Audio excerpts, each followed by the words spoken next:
Welcome to the Inner Investment Podcast, where we're going to focus on entrepreneurship, brand building, and mental health. As a business owner, I know how hard it is to build a brand, especially in the Caribbean.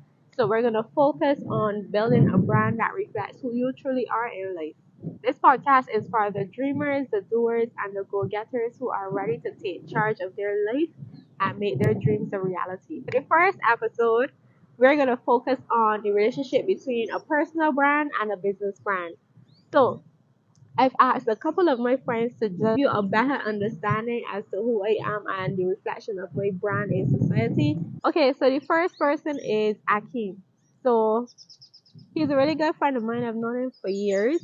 Known him for at least 8 or so years so far. So he's been there from the beginning of Love Light. He says, I'm going to try my best. However, I don't think that my description will do justice to who Zara really is. Zara is a breath of fresh air to be around. Nothing but positive energies when you're with her. And that's what you need. Zara represents adaptability. She can go in any room or any situation and adapt not to the norm but to the situation and adjust it to her way of life. Zara is resilient. She has been through so much that was meant to break her in two, but she has this fighting fire in her to come out successful that not many people have, which is true. I've been through a lot. So I think that personally, when it comes to like your brand being represented, is of who you are. So whatever you go through personally is going to either show up in your brand and whether that be good or bad. So it's always a reflection of you. Zara is honest. She will tell you as it is because she cares about you and wants the best for you. Zara is compassionate as she tries to understand others on a deeper level, which in turn informs how she interacts with people. She's willing to learn. She is not stuck in her own ways. She understands that the ways of life isn't just one line, but there are multiple ways that the world will view you and is viewed, and tries to see all angles and learn from a different perspective. Adversity introduces a person to themselves, and I believe that Zara knows herself from the adversity and the happiness that she has had to face. True. Very true. So, what I will say is this he touches on my character, which says a lot, because at one point I used to merge my personal life with my business life, and my business is not who I am. I never wanted to always attach myself to my business's success stories. So if my business is successful, I don't want to say Zara's successful. If the business fails, I don't want to say Zara's a failure. So that detachment says a lot for me because in the beginning stages, I always attach myself to the outcome of the business. So I love that he just focuses on the character and it shows. Okay, so the next person that sent me her description is Sharon. So she says, when I think of Zara, I think of a woman who straddles two or even three generations, providing exceptional value through innovative business ventures. Zara is willing to fail without losing power. She does not think that she should be limited to one lane. She, in fact, does not limit herself at all. I see her as a pioneer and even a warrior because she keeps on the cutting edge of trends that drives customer satisfaction and customer care.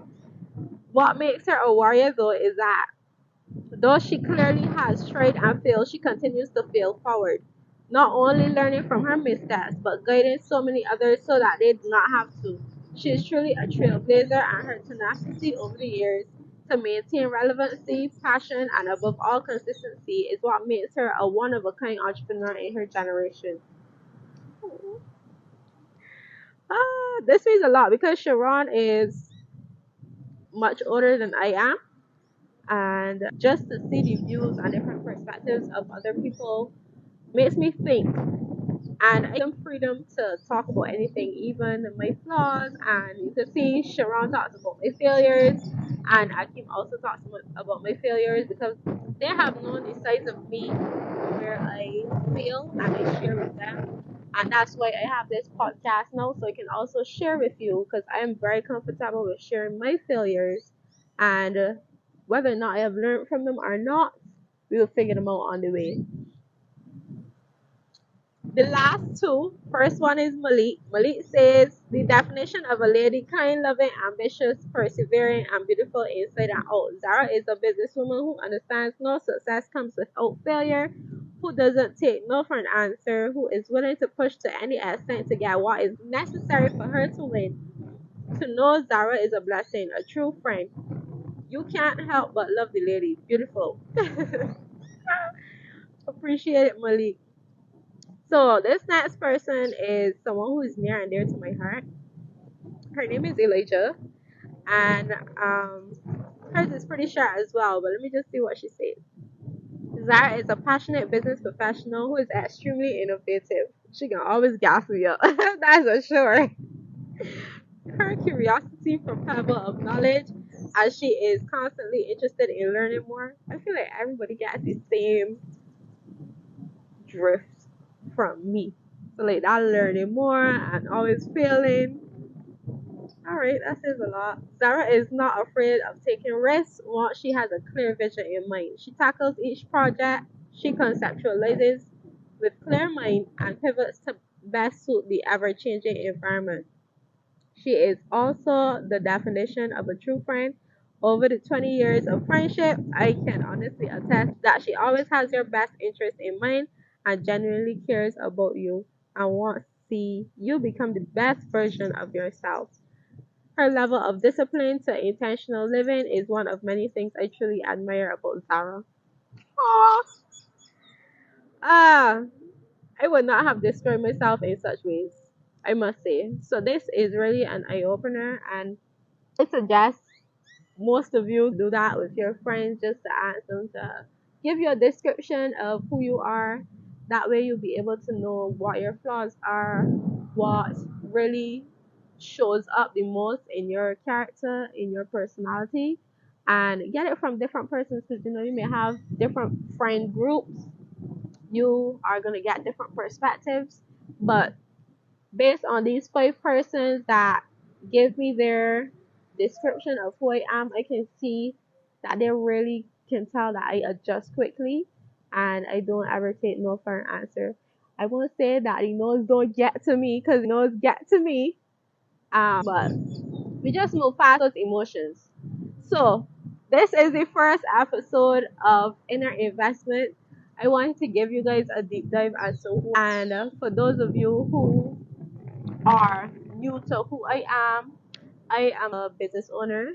I have owned a business for 10 years called Love Bites. It's a bakery.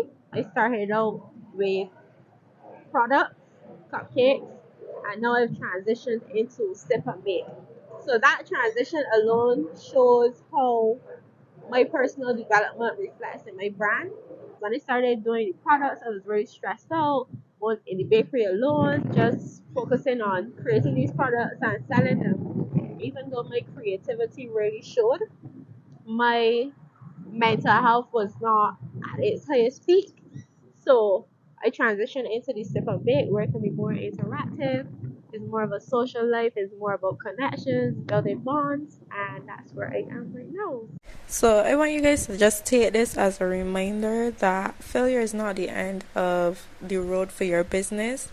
When I first started baking, one of the first recipes that I developed for my business Love Bites was actually the red velvet recipe. No, the thing is, I had a neighborhood friend and she would always come with me and I would bake, I would try new things, let her taste it and stuff.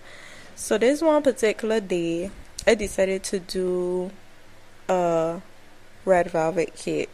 I made it blue, but it didn't really make a difference in terms of the type of recipe, just the color that I put in the cake. So anyways, she came over, tried the recipe, and it was pretty dense. Now her feedback was, we were kids, but her feedback was so brutal. It was like, yo, this tastes so bad, like you should stop, etc. And I really took that to heart. And I put down that velvet recipe for a couple of years, and I was kind of taken back by the response, and I didn't really know how to put it back into my business, like put that fire back in my business to create that recipe. But a few years passed and I ended up trying it again. And when I tell you guys that red velvet recipe is a hit for Love Bites right now. Like all my customers, especially my loyal customers, come back for red velvet cupcakes or red velvet cake. Any person, any lovey that you ask who have tasted my red velvet cupcakes say that they are the best. And the thing is, most of those who say that they're the best have not tried any other recipes because they just come back and purchase the red velvet. Every time they purchase is the red velvet. So just take this as your reminder. Sometimes you could be the best at anything, but you too will also fail, and you will also have those moments where you don't believe you could do any better and you should just stop and not continue and just call it quits. But honestly, just keep going. And thing is, a couple years after I mastered the recipe, there were moments where the recipe did not come out the correct way, and I would always go back to that core memory because it's like, can't get this recipe done again. But figuring it out is always a possibility, so don't give up. Just keep going, and you would learn from your mistakes. I want to share that story so that you would know that sometimes life happens, but that does not mean that you have to give up. Thank you guys for tuning in. Next week we will have guests. I hope you guys really enjoyed this first episode, and I am done and out.